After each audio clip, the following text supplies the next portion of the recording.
इस वीडियो का टाइटल ही अपने आप में इतना ज़्यादा क्यूरियस है कि जब मैंने इसे देखा तो मैं इस पे क्लिक करने से मैं आपको रोक नहीं पाया, और इनफैक्ट मैंने सोचा कि इस पे बारे में बात करना चाहिए। क्वेश्चन ये है कि व्हाट इज़ कॉन्शियसनेस। और मैं ये सोच रहा था कि अगर कोई मुझसे ये सवाल पूछे तो मैं इसका जवाब कैसे दे पाऊंगा, या दे भी पाऊंगा कि नहीं। काफ़ी इंटिमिडेटिंग सवाल है। अगर आप ये कहते हो कि एक डेड बॉडी और एक जिंदा ह्यूमन बीइंग में जो फ़र्क है वो कॉन्शियसनेस का है, तो हम उसको अपने तरीके से इंडिया में आत्मा कहते हैं कि आत्मा होती है वो चीज़, या सोल होती है वो चीज़। क्योंकि कॉन्शियसनेस जस्ट किसी चीज़ का ज़िंदा होना या अलाइव होना नहीं होता। कॉन्शियसनेस उस चीज़ का उसके खुद के होने के बारे में अवेयर होना भी होता है, जो कि कहा जाता है एनिमल्स में नहीं होता। बट एनीवे, वीडियो देखते हैं और फिर बात करेंगे। Consciousness is another big mystery. Is one of the mysteries that is now closely tied to the quantum world, because consciousness seems possibly to have some kind of role to play in the observer effect and in manifesting certain things and all that, right?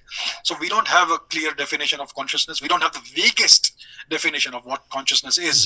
All we can say is that we are conscious and other living beings are conscious, but we don't have a definition, a proper. Okay, other living beings अगर conscious को, again इन्होंने बताया कोई definition नहीं है, but अगर आप, जैसे कि मैं कह रहा था स्टार्टिंग में, कि अगर उसकी डेफिनेशन में ये वाली चीज़ काउंट होती है कि आपका अपने एग्जिस्टेंस के बारे में अवेयर होना, जैसा कि हम एक्सपेक्ट करते हैं कि शायद जानवर अपने होने के तथ्य से अवेयर है या नहीं है, ये पक्का नहीं कह सकते।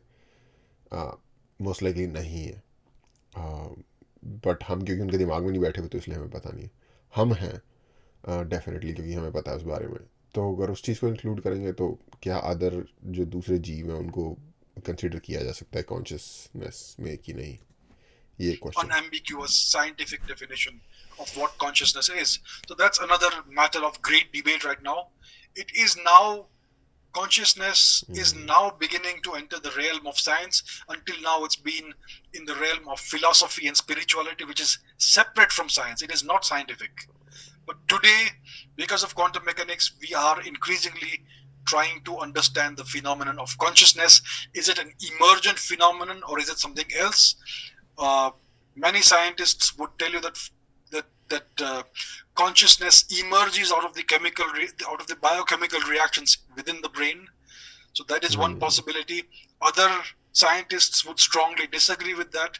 So as of now, until we can clearly define consciousness, we can't really start having a proper scientific discussion about this.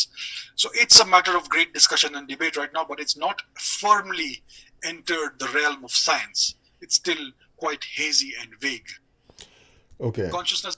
ये एक्चुअली इतना लाइक, जैसे कहते हैं कि मॉडर्न डे टॉपिक है। अगर किसी को लग रहा है ना कि यार क्या फ़र्क पड़ता है नहीं है, आज की दुनिया में जो सबसे रेलेवेंट टेक्नोलॉजी जिस पे काम हो रहा है वो है एआई।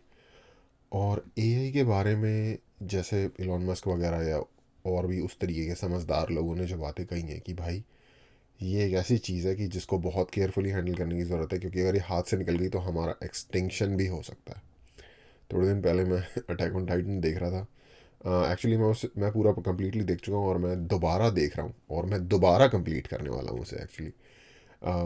तो ये जो एआई वाली सिचुएशन है वो मुझे उनकी सिचुएशन की याद दिला देती है कि भाई जैसे उनकी जो थोड़ा सा यहाँ पे स्टोरी बतानी पड़ेगी, लेकिन जैसे उनकी नस्ल की एक्सटेंशन दाव पे होती है, वैसे ही हमारी नस्ल, ह्यूमैनिटी, इनफैक्ट शायद दूसरी जीवों की भी लाइफ एक्सटेंशन पे आ जाएगी अगर एआई में कुछ गड़बड़ हो गई।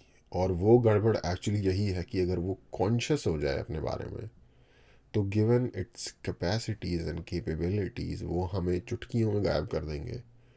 क्योंकि उनकी कैपेबिलिटी इतनी ज़्यादा होगी। फ़र्क सिर्फ ये है कि वो पहली बात तो क्या वो ये डिसाइड करेंगे कि क्या उसे ऐसा करना चाहिए।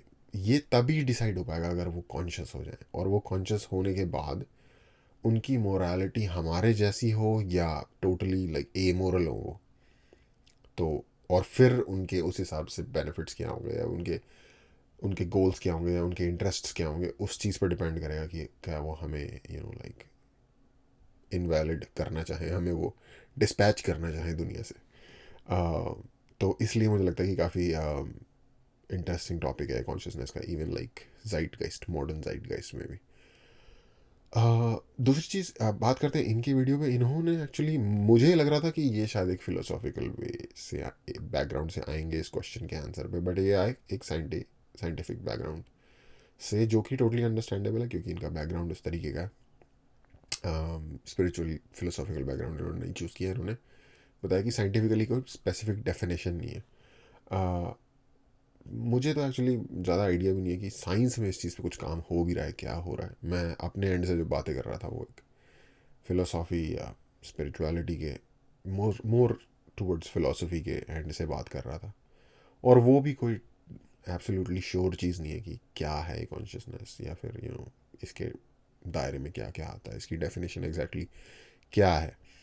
तो एक गुंजल जैसा कि इनकी जो ये वीडियो है, इसके थंबनेल में भी बिल्कुल एक गुंजल सी चीज़ थी, वो एक्चुअल में सही रिप्रेजेंट करती है इस फिनोमिनन को। एनीवे, होपफुली इंटरेस्टिंग लगा होगा ये टॉपिक। मुझे पर्सनली इंटरेस्टिंग लगता है काफ़ी। देखने के लिए थैंक यू।